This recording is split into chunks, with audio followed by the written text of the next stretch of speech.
Assalamualaikum warahmatullahi wabarakatuh.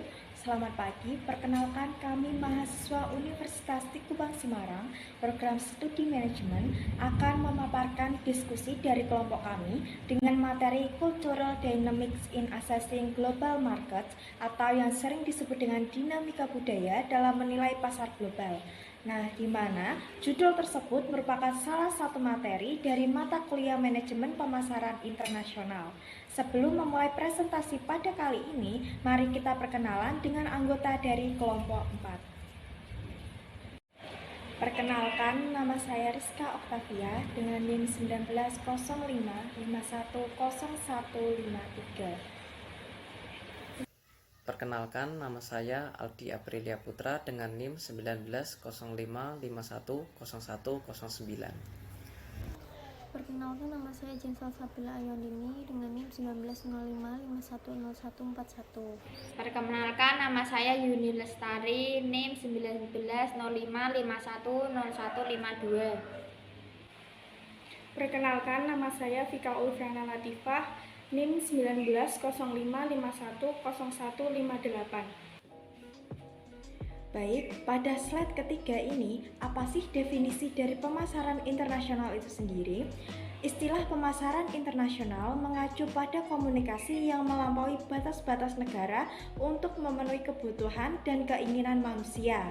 Sederhananya, pemasaran internasional mengacu pada perencanaan dan pelaksanaan transaksi lintas batas negara untuk memenuhi tujuan individu dan organisasi. Pemasaran internasional mengambil banyak bentuk dan mencakup segala sesuatu, mulai dari perdagangan, impor dan ekspor, hingga pengadaan berlisensi, usaha patungan, anak perusahaan yang sepenuhnya dimiliki, dan kontrak manajemen. Kemudian, ada sejarah dan geografi sebagai landasan budaya. Yang pertama, perspektif historis dalam bisnis global. Sejarah membantu mendefinisikan misi suatu bangsa, bagaimana bangsa tersebut memandang tetangganya, bagaimana negara tersebut memandang posisinya di dunia, dan bagaimana negara tersebut memandang diri sendiri. Perspektif historis dalam bisnis global ini terdiri dari A. Sejarah dan perilaku kontemporer. Perilaku suatu negara termasuk di dalamnya sikap masyarakat serta budaya di dalam negara tersebut dipengaruhi oleh sejarah atau kejadian-kejadian yang menimpa negara tersebut di masa lalu. B. Sejarah adalah objektif. Kejadian-kejadian historis selalu dipandang dari prasangka dan kriteria yang merujuk pada diri sendiri atau self-reference kriteria atau SRC. Jadi apa yang dicatat oleh seorang sejarawan mungkin tidak sama dengan yang dicatat oleh sejarawan lainnya. Terlebih jika sejarawan tersebut berasal dari budaya yang berbeda.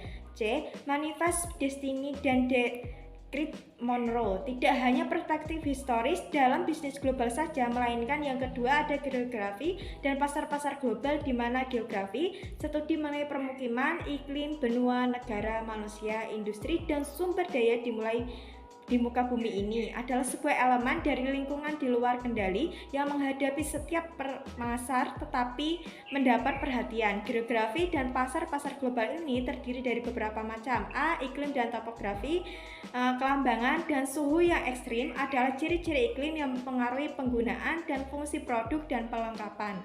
B. Geografi, alam, dan pertumbuhan ekonomi. Iklim dan topografi dibarengi dengan perang sipil, politik lingkungan yang buruk, dan bencana alam telah mendorong lebih jauh negara-negara yang kurang maju ke dalam stagnasi ekonomi. C. Sumber daya. Ketersediaan mineral dan kemampuan untuk membangkitkan energi adalah fondasi dari teknologi modern. Lokasi dari berbagai sumber daya bumi juga berbagai sumber energi yang tersedia adalah kebetulan geografis.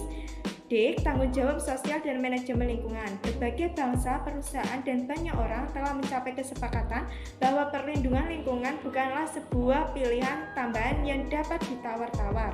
Hal ini merupakan bagian penting dari proses rumit dalam melakukan bisnis. Di slide kelima ini, kita akan membahas mengenai dinamika budaya dalam pemasaran.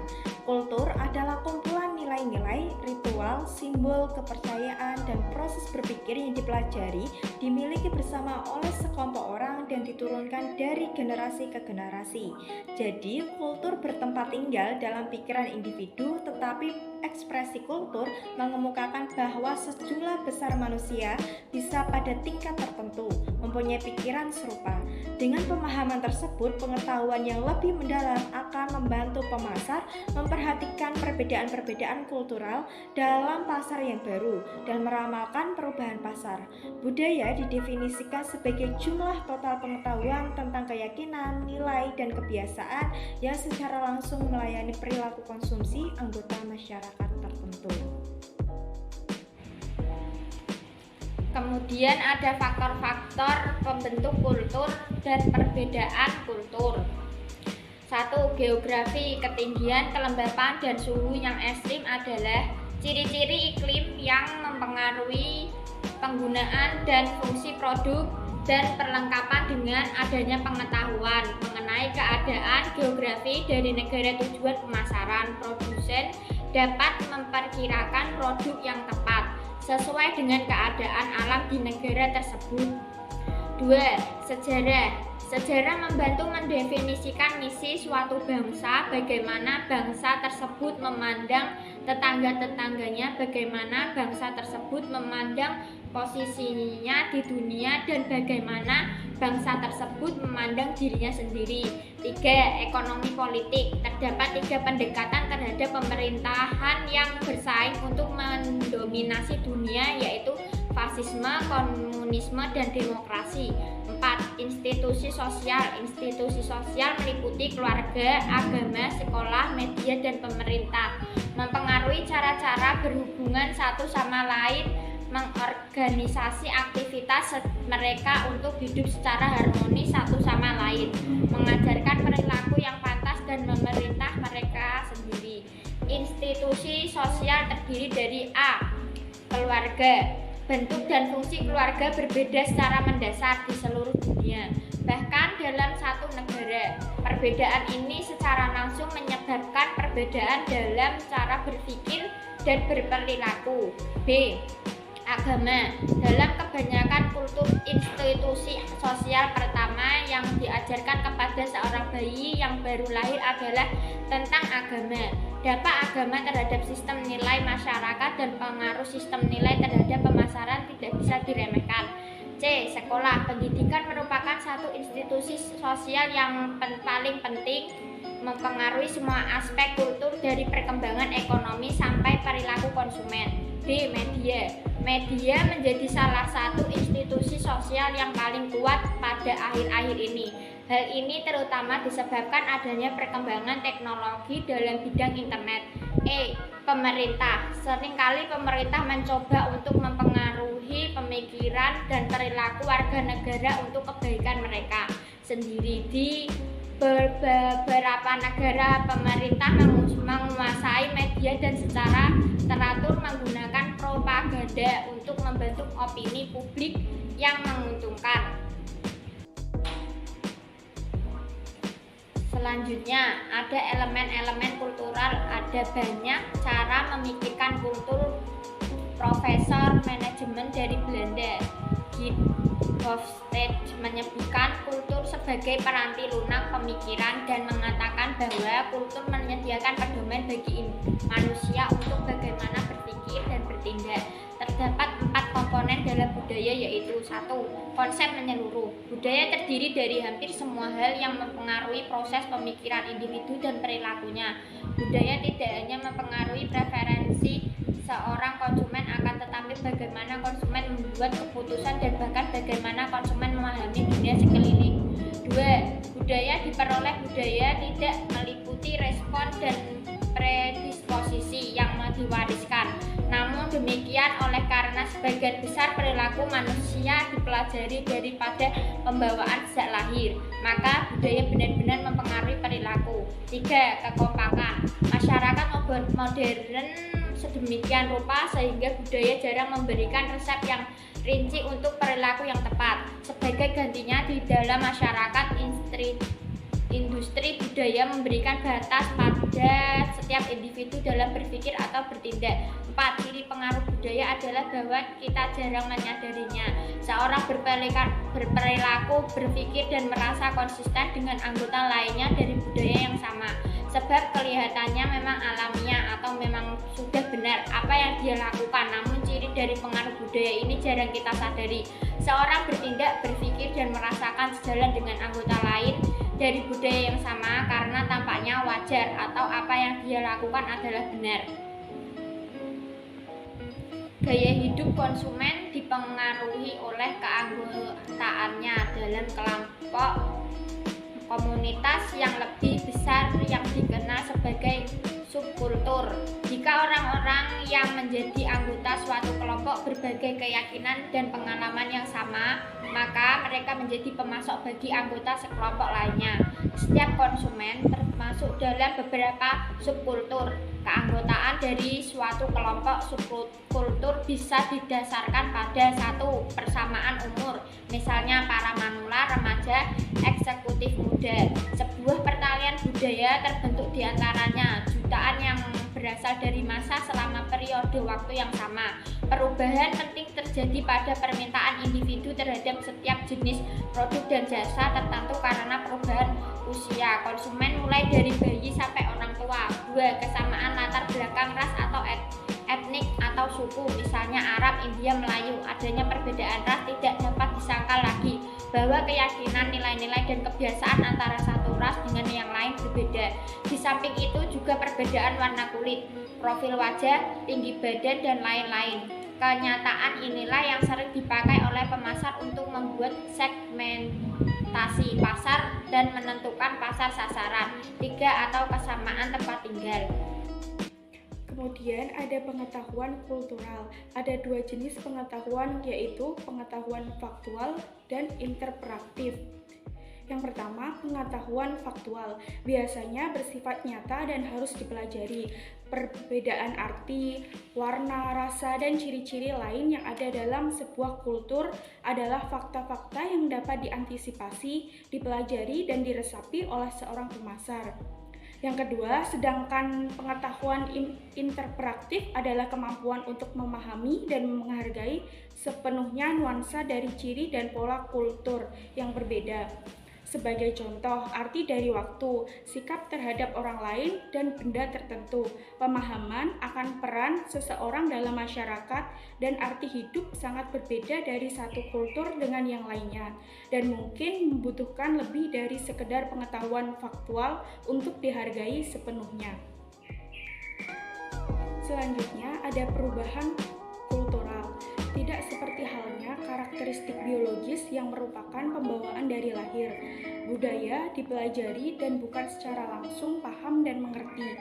Pada awal hidup kita, mulai mempelajarinya di lingkungan sosial sebagai sebuah penetapan kepercayaan, nilai-nilai dan juga kebiasaan yang merupakan budaya kita.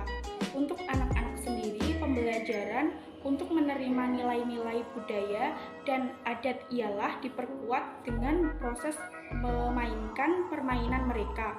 Proses pembelajaran budaya ini digunakan untuk mempersiapkan generasi selanjutnya untuk kehidupan nyata dalam lingkaran kehidupannya. Perubahan kultural terdiri dari 1. Peminjaman kultural adalah usaha yang bertanggung jawab untuk belajar dari cara kultur orang lain dalam mencari solusi yang lebih baik terhadap suatu masalah tertentu dalam masyarakat. Kedua, kemiripan, sebuah ilusi.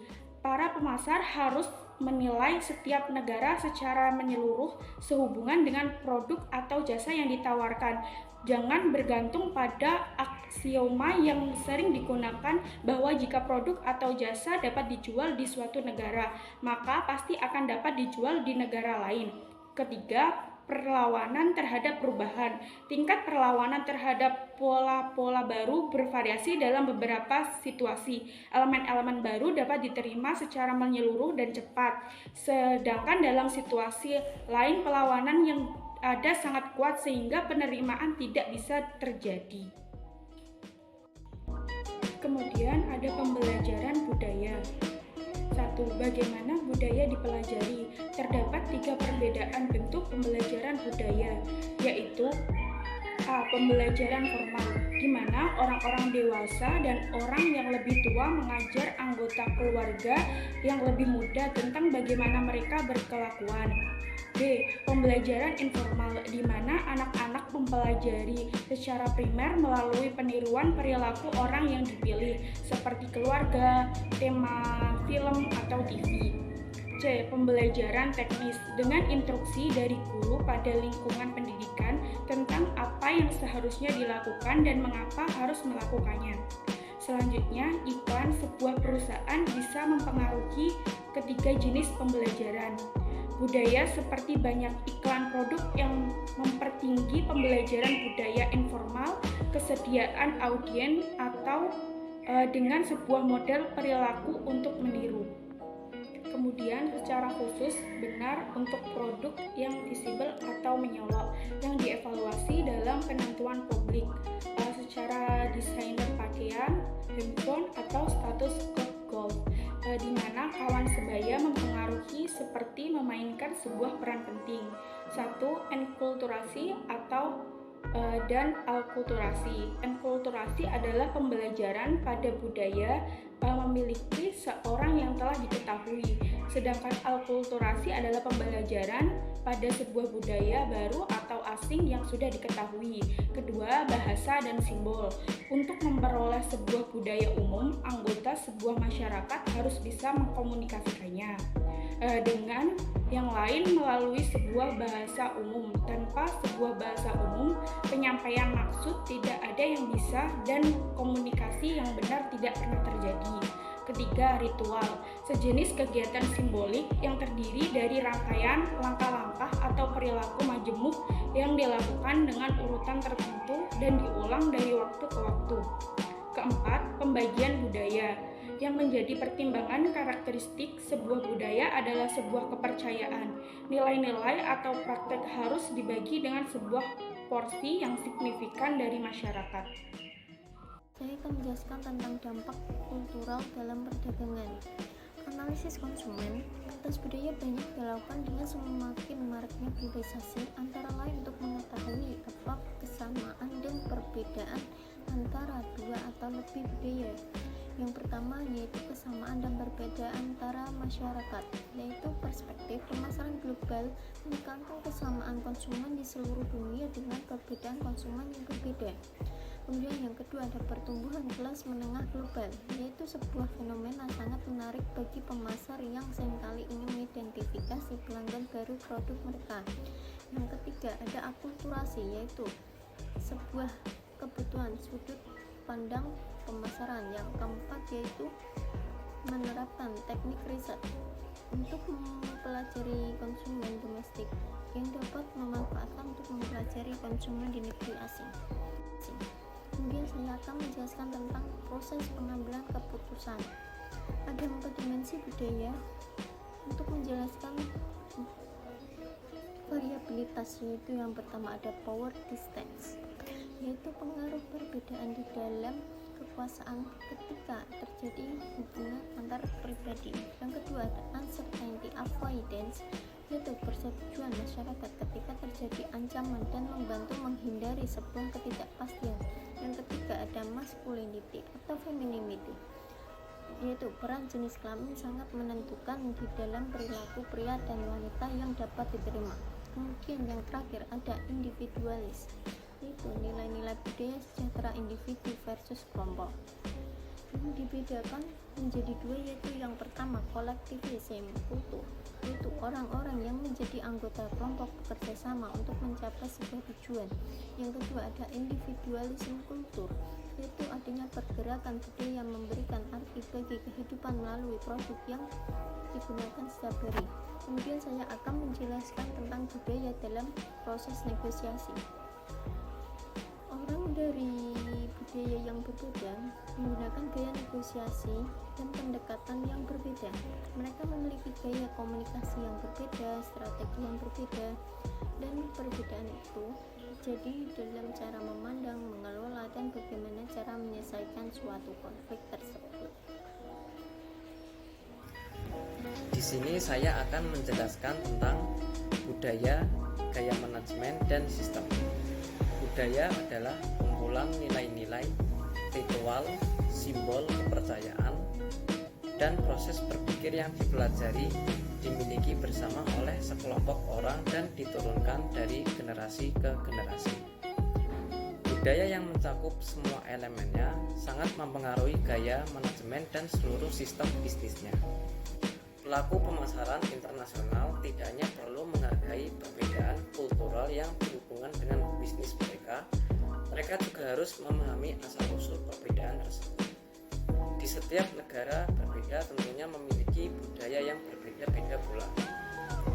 Oleh karena itu, pelaku bisnis internasional perlu menyadari dan menyesuaikan diri dengan budaya-budaya lain jika ingin memasarkan suatu produk di negara lain yang memiliki budaya berbeda.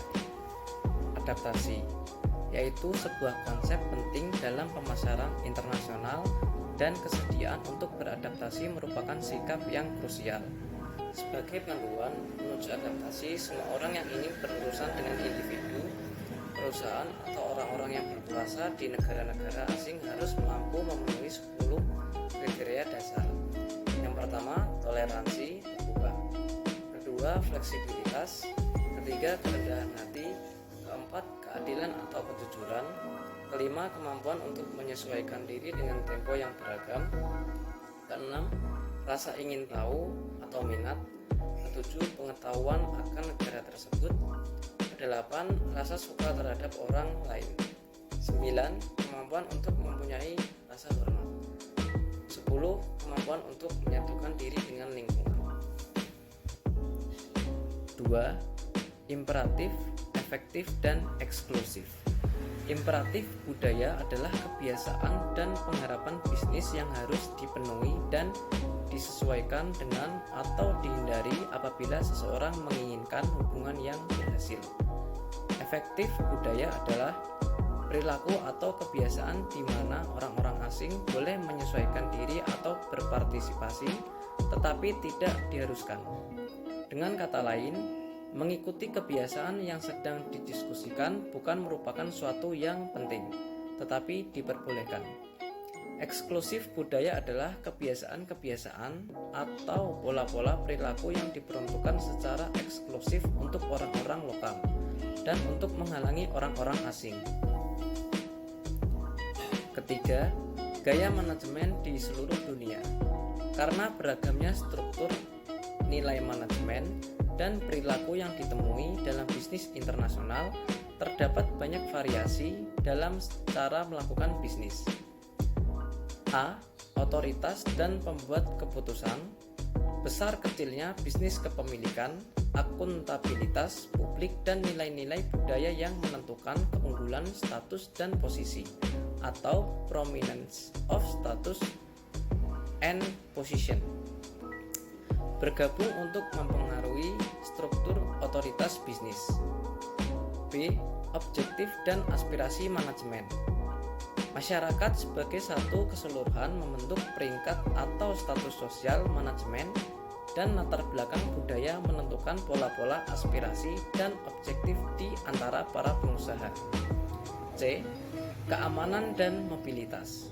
Keamanan pribadi dan mobilitas pekerjaan berhubungan secara langsung dengan motivasi dasar manusia dan oleh karenanya telah menyebarkan implikasi ekonomi dan sosial. D. Prestasi dan kekuasaan. Kekuasaan menjadi kekuatan yang lebih penting dalam memotivasi pekerja di negara-negara Amerika Selatan.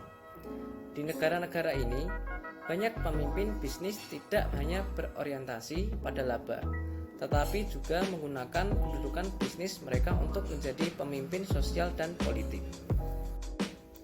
Pengaruh budaya dalam sistem bisnis.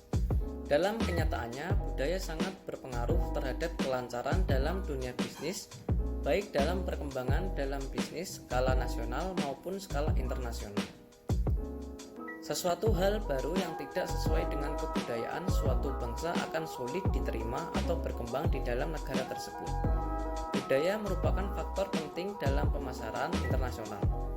Namun seringkali budaya dilupakan ketika sebuah perusahaan berekspansi ke pasar internasional. Banyak perusahaan begitu yakin bahwa produk, manajemen, dan harga yang lebih baik daripada produk lokal akan diterima oleh konsumen. Tetapi mereka lupa bahwa hal yang dianggap baik oleh perusahaan belum tentu sama dengan harapan masyarakat. Karena itulah, seringkali kegagalan ekspansi suatu perusahaan ke negara lain disebabkan arogansi perusahaan untuk memaksa konsumen lokal menerima produk yang mereka tawarkan dan minimnya riset pasar terhadap budaya. Kemudian ada contoh pentingnya beradaptasi dengan budaya Kellogg Cornflakes. Kellogg adalah produsen susu sereal yang sangat terkenal dan menguasai hampir 40% pangsa pasar sereal di dunia. Perusahaan ini mengalami kegagalan saat mereka memasarkan produk ke India. Ekspansi dengan nilai jutaan dolar terancam merugi. Kegagalan Kellogg bukan karena kualitas produk, manajemen, ataupun jalur distribusi, namun karena mereka kurang memahami budaya masyarakat India dalam mengkonsumsi sereal. Konsumen di India terbiasa menggunakan susu yang hangat dan menambah gula ke dalamnya, sehingga ketika mereka menuangkan susu panas ke Kellogg's Crispy Flakes membuat sereal tersebut menjadi lunak dan tidak gurih. Hal ini menyebabkan konsumen di India tidak menyukai Kellogg's sereal. Kellogg's berusaha mendidik konsumen di India untuk mengkonsumsi produk mereka dengan cara orang Amerika, yaitu dengan menuangkan susu dingin ke Crispy Flakes. Cara seperti ini gencar diiklankan di televisi dan Kellogg's pun melakukan kunjungan ke konsumen. Namun hal ini tidak berhasil. Budaya orang India mengonsumsi sereal sebagai menu makanan pagi tidaklah mudah diubah.